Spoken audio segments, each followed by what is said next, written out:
Yeah.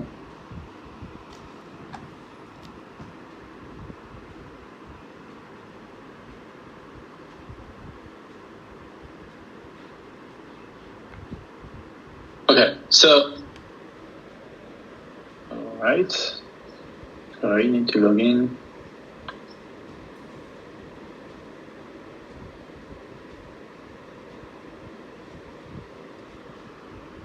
So, for example, here they have been asking for these new domains. Right now we do it manually. The CSM asks me, or the operation teams say, okay, we need to set up a new client. This is all the properties, that's the client ID, and that's the two new domains. And they want me to assign to this domain all the properties that they have. So I have kind of this code where I put the account ID, then I map all the hotels or the products. I look for the domain that they want, and then I assign all the products or hotel IDs in the domains. I think they can be visible in all properties level. Okay. So it's very simple script, but the best will be like, for example, I go here, I go to, sorry, I'm gonna go back. I go to, for example, tools. By the way, this is, email service now. Sorry. Is the tools, emails, domain. I go to the domain, I look for the domain, and then I could choose, for example, I could say assign this domain to the properties of this, like a drop-down or whatever tools, to configure properly the domain and assign it to specific properties. You know what I mean? Right now we can just see, but we cannot edit nothing from it. Okay. Okay, I got that. So do you want like a button which allows us to do that, something like that? Yeah, exactly. Like I would say, like a selector of properties for the account. For example, first choose the account. Then you select the account, and then from this account you can see all the properties. You can in the drop down you can select 1, 2, 3, or all the properties, for example. So I think here will be the best places because it's very like for us to set it up. Or wait, if you go into the client account, sorry, I'm trying to find. If you go to the, I'm just trying to think where to put that. Email domains, hotel global, bungalows.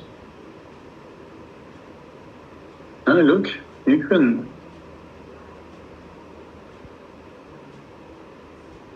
No, okay. After just a selector for the. Okay. Configuration language. Okay, so just for configuration. The problem here, like only the admin should be able to do that, to set up, to assign this. But seems like that's you already preference have centers. what you said, right? But in this account. No, we'll be here. Now we'll be better here. Email domain configuration. Then you can choose the properties of these icons.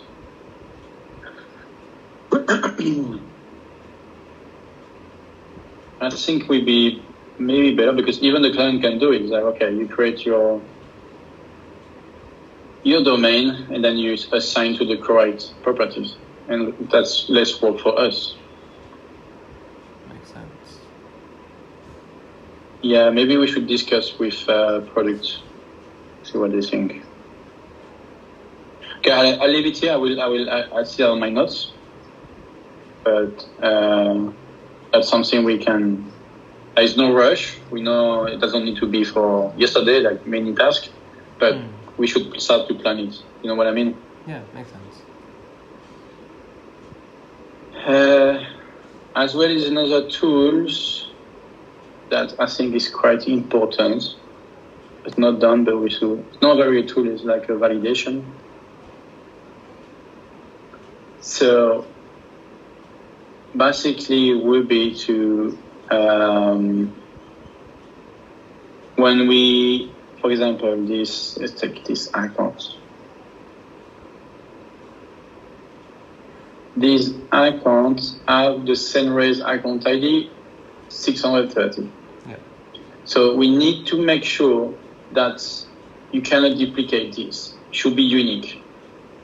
So, for example, if I create another account and I put 630, it should show me an error message. Oh, I mean that should not be, because right now we have a situation where we have Highgate, where there are about 50 accounts which have the same Senraise account ID, but they have different property IDs. You're right. Okay. So, wait. Okay, so I come back. So you're right. But so we should not be. So sorry, that was here. So we should not be able to create, for example, bungalows here. I come back. Does he have? That's very strange of this. Let's say we should not be able to duplicate the sugar number. We should not be able to have duplicate UUIDs for a hotel across multiple accounts. Exactly. Okay. Exactly. At least on environment.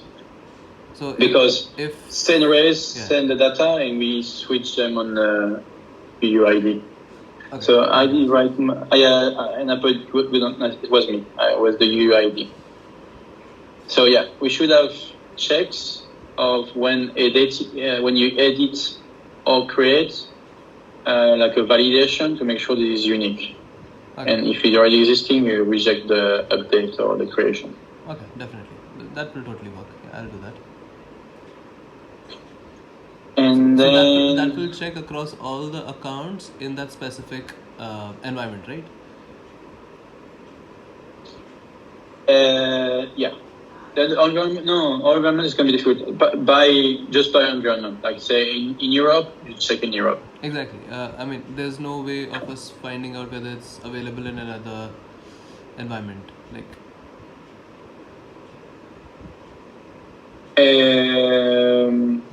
No. Well, it can be ways we create an API for that, but I don't think we have to go such in these things because